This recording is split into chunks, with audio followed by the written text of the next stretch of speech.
Bueno, entonces estamos con Jaime Pinto y Miguel Palomino. Ya nos hemos saludado, me parece. Buenas noches. Buenas noches. Para conversar acerca de este papelón, digamos, del abortado plan quinquenal de Petroperú. Pero la primera pregunta que yo quería hacerles era precisamente esa.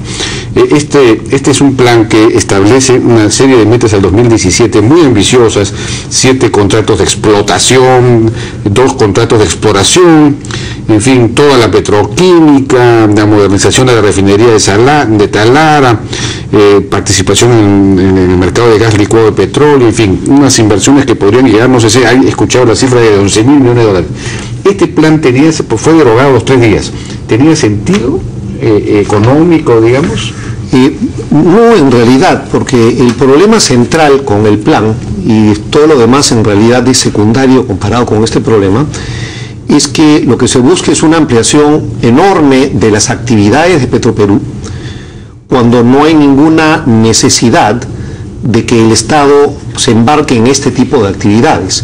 Son actividades que el sector privado realiza perfectamente bien, que no son necesarias que el lado del Estado, no está cumpliendo ningún rol adicional o complementario, no hay nada que esté mal que se tenga que hacer.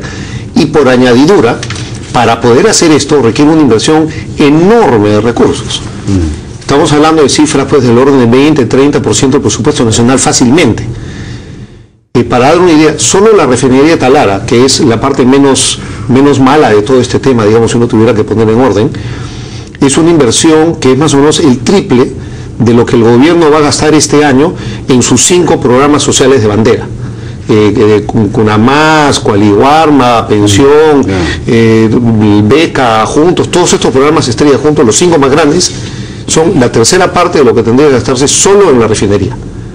Sí, pues. Y si se hicieran los otros temas que estás hablando, que ya es, digamos, la 10ª parte, ¿no? Claro, el problema era cómo se iba a financiar eso, digamos, no había, o lo pagábamos nosotros, lo que era inaceptable, o cómo se iba a financiar. Lo que pasa es que yo creo que, digamos, el Ministerio de Energía lo que ha querido, o el directorio de Petroperú, es, bueno, vamos a poner un poco en blanco y negro y hacer que el directorio diseñe un plan estratégico y que cuantifique todas estas ideas que se han venido soltando en los últimos 2 años del gobierno.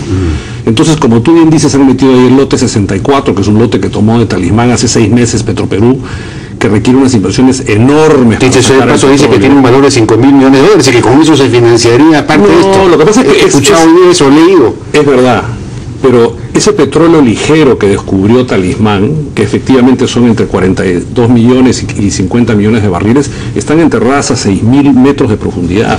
Entonces se necesita un programa de inversiones que Talismán no estuvo dispuesto para comenzar. Talismán invirtió 500 millones de dólares en este proyecto y lo abandonó. Así es. Se fue, lo regaló y dijo, no sigo.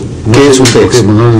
Porque no le era rentable, porque no consiguió el financiamiento, no logró hacerlo rentable. Lo que pasa es que Talismán haber perdido 500 millones. Claro, pero esa es la lógica de las grandes empresas petroleras en el mundo. Correcto, así que tienen unas operaciones que funcionan bien en Canadá y tienen unas operaciones que funcionan mal en el Perú, en un lote en el que están dispuestos, como Shell hizo a fines de los 80, Talismán dijo, ¿saben cosa? Ha invertido 500 millones de dólares, pero no me es económicamente rentable en estas circunstancias. Puede darle el grupo de perderlos. Pero por supuesto. De eso lo perdió. O sea, era dejó ese lote. Era económicamente mejor dejarlo que seguir adelante. Que la obstinación que tiene Petroperú hoy día, o sea, yo creo que Petroperú tiene, entonces dice, yo tengo 42 millones de barriles de petróleo ligero que hace muchos años no se descubre en el Perú. ¡Oh, maravilla! Yo quiero desarrollar este lote. Entonces, Petroperú no tiene los recursos para... Inicialmente se estima entre 800 y 900 millones de dólares para comenzar a extraer ese petróleo en esas profundidades. Y de ahí viene un programa de inversiones adicional que ya se va compensando con el flujo que va de la venta del petróleo. Pero hoy día no tiene ninguna capacidad. Entonces, esa cifra de 5.000 millones de dólares para financiar los otros programas, digamos, no tiene ninguna lógica económica, creo yo. La refinería de Talara, la modernización, la desulfurización y luego la modernización de la refinería, se está hablando como de 2.700 millones de dólares. Eso tampoco tiene Petroperú los recursos, o los financia el Tesoro Público, o qué otras alternativas hay. Es decir, debería ser quizás asociarse con el sector privado para que el sector privado invierta, como por ejemplo lo hace Pemex. ¿Cuál es la alternativa ahí? Efectivamente, Petroperú no tiene los recursos. Petroperú ganó 27 millones de soles, creo que 27 millones de dólares el año pasado, o algo así. Petroperú es la primera empresa del Perú en términos de ventas, vende más de 5.000 millones de dólares, pero no llega ni al puesto 100 en utilidades. Eso no aparece en la lista de las empresas en utilidades en los primeros 100.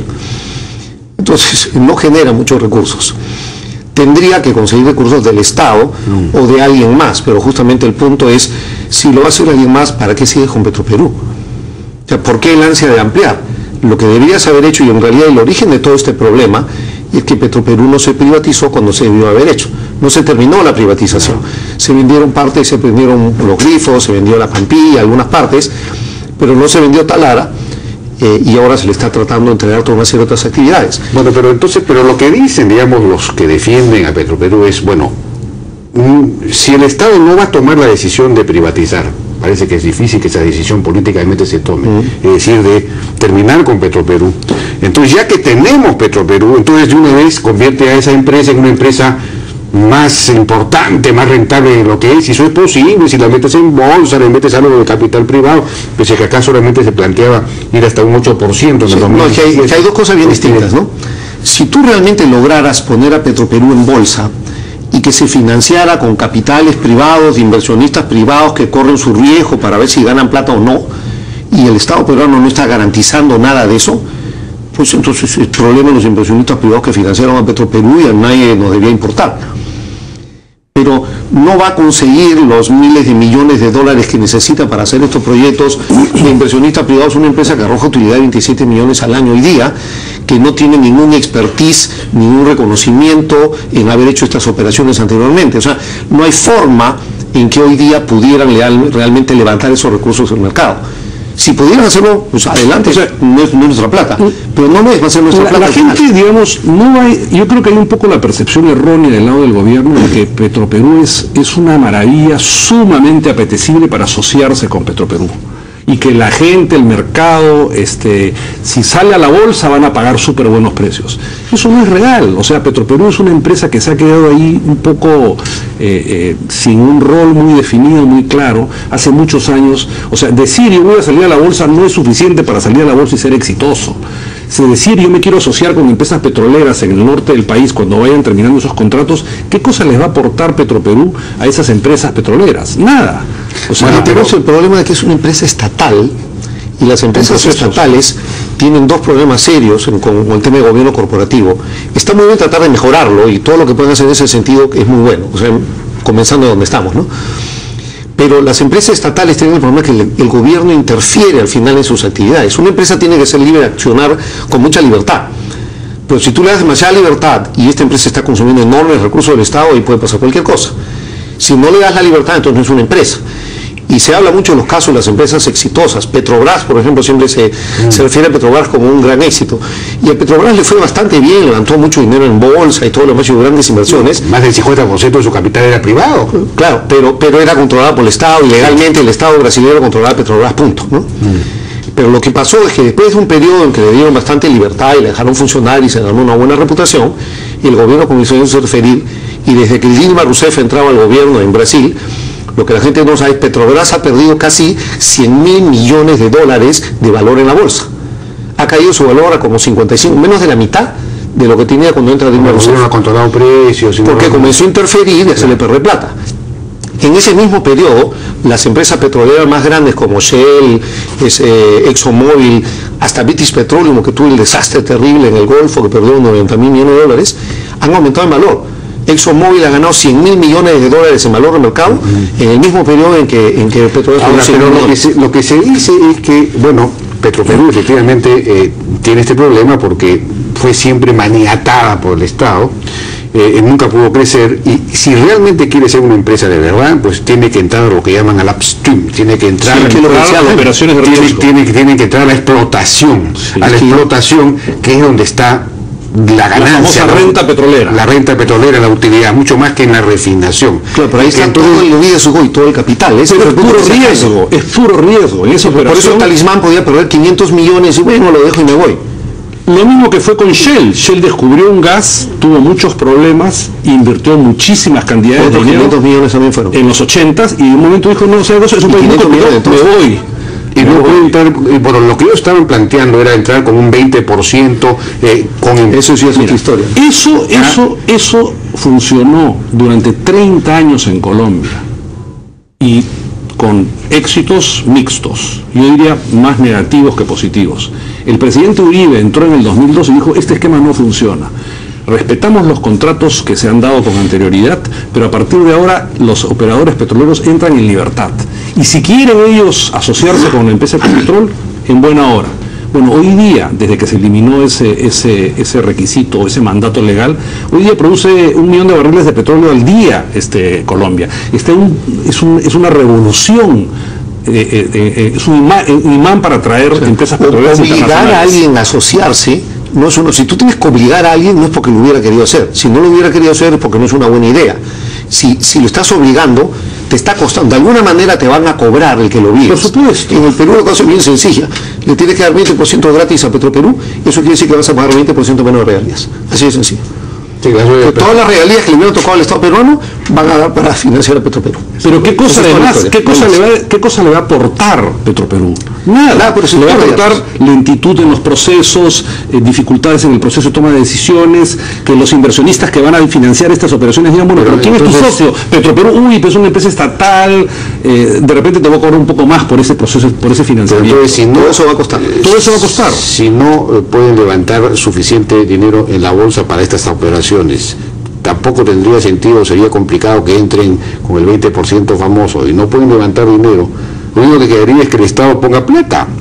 Es decir, nosotros financiemos esas operaciones. Que sean más ordenados y menos ambiciosos en el proceso.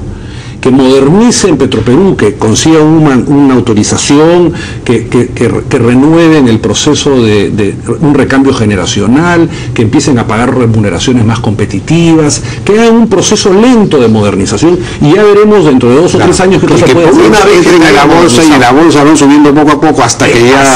Así es.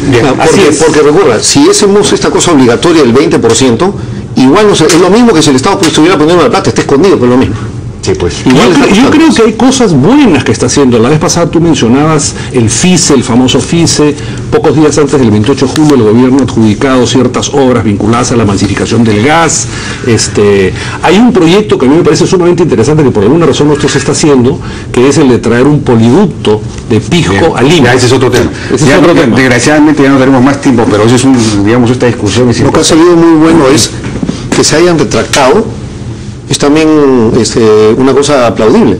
O sea, yo estoy seguro que hay muchos gobiernos... Eso es el Ministerio de Economía que ha derogado eso. No, al final es el gobierno, ¿no? O sea, si el gobierno comete un error y ¿cómo se dice? Derogar una resolución suprema 3 días después solo por el papelón de no serlo, muchos gobiernos probablemente no hubieran querido, no, me quedo con el error. Es realmente muy bueno. Yo tengo entendido que fue el presidente Humala el que dijo, esto es una cosa que nos va a generar una serie de complicaciones, vamos a verlo con más calma. De acuerdo. Al final tienes el gobierno. O sea, le daron la plana un poco el Ministerio de Economía, ¿no? Sería extraordinario, sí, pues porque era una irresponsabilidad, era una cosa infantil. Bien, muchísimas gracias a nuestros 2 invitados, Jaime Pinto y Miguel Palomino. Vamos a una pausa, regresamos ahora con Leila Chihuahua.